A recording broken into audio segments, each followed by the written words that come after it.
નમસ્કાર મિત્રો દેશ અને દુનિયાના સુપરફાસ્ટ સમાચારમાં તમારું સ્વાગત છે।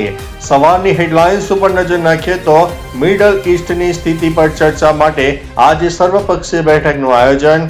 સોનિયા ગાંધીની તબિયત લથડી હોસ્પિટલમાં દાખલ કરવામાં આવ્યા છે। બાળકોનું જાતીય શોષણ અટકાવવામાં નિષ્ફળતા બદલ અમેરિકાની કોર્ટે મેટાને 3100 કરોડનો દંડ ફટકાર્યો છે। આજે ચૈત્ર નવરાત્રીનો 7મો દિવસ છે। ઈરાને ઇઝરાયલ પર ક્લસ્ટર મિસાઇલ વડે કરી દીધો છે હુમલો। અન્ય મહત્વના સમાચારની વાત કરીએ તો યુદ્ધ ભયાનક બની રહ્યું છે। મિડલ ઈસ્ટમાં યુદ્ધ હવે ભયાનક વળાંક ઉપર જોવા મળ્યું છે।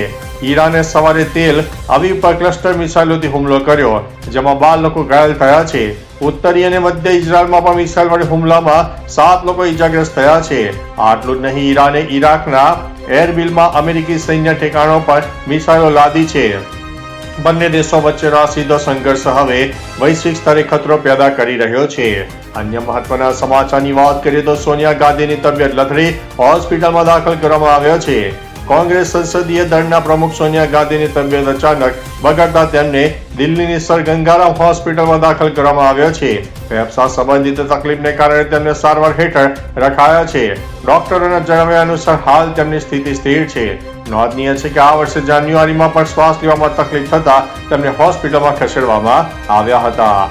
અન્ય મહત્વના સમાચારની વાત કરીએ તો શું અમેરિકા યુદ્ધ જીતી લીધું? ડોનાલ્ડ ટ્રમ્પે વ્હાઇટ હાઉસથી જાહેરાત કરી છે કે અમેરિકા ઈરાન સામેનું યુદ્ધ જીતી લીધું છે। તેમણે દાવો કર્યો છે કે ઈરાની નેવી, એરફોર્સ અને રડાર સિસ્ટમ સંપૂર્ણપણે નિષ્ક્રિય થઈ ગઈ છે અને અમેરિકી વિમાનો હવે તેહરાન પર ઉડી રહ્યા છે। ટ્રમ્પે વધુમાં જણાવ્યું છે કે ઈરાન પરમાણુ હથિયાર નહીં બનાવવા માટે સંમત થયું છે, જે અમેરિકાની મુખ્ય શરત હતી। જોકે હજુ પણ ઈરાન અને ઇઝરાયલ સામસામે હુમલા પણ કરી રહ્યા છે। અન્ય મહત્વના સમાચારની વાત કરીએ તો એલપીજીનો વિકલ્પ બનશે ઇથેનોલ, સરકારની તૈયારી। ભારત સરકાર એલપીજી પરની નિર્ભરતા ઘટાડવા માટે ઇથેનોલ આધારિત કુકિંગ સ્ટોવ વિકસાવી રહી છે।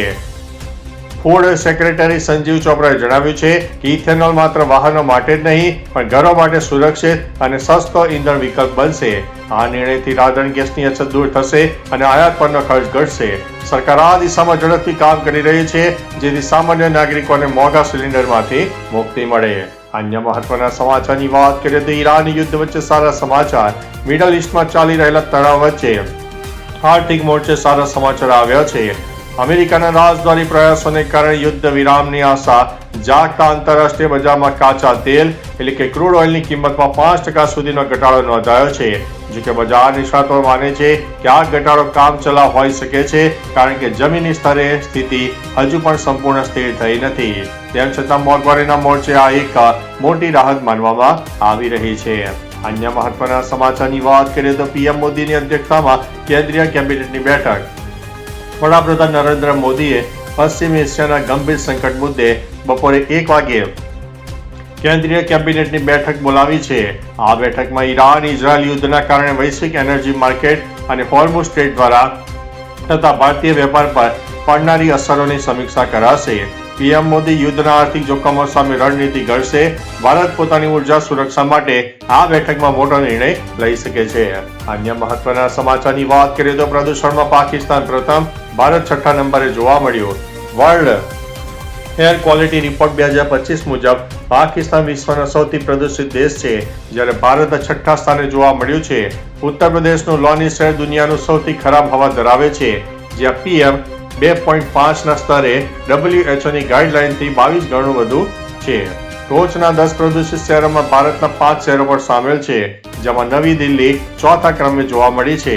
આ રિપોર્ટમાં 143 દેશોના 9446 શહેરોના ડેટાનું વિશ્લેષણ કરવામાં આવ્યું છે।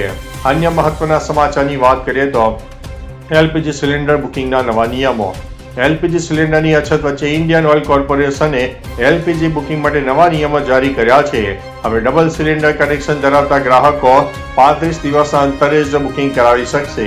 સિંગલ સિલિન્ડર ધારકો માટે આ મર્યાદા 25 દિવસની રહેશે, જ્યારે ઉજ્જવલા યોજનાના લાભાર્થીઓએ આગામી રિફિલ માટે હવે ફરજિયાત 45 દિવસની રાહ જોવી પડશે। તો ચાલો મિત્રો, ફરીથી દેશ અને દુનિયાના સુપરફાસ્ટ સમાચાર લઈને મળતા રહીશો। ત્યાં સુધી અમને રજા આપશો। નમસ્તે।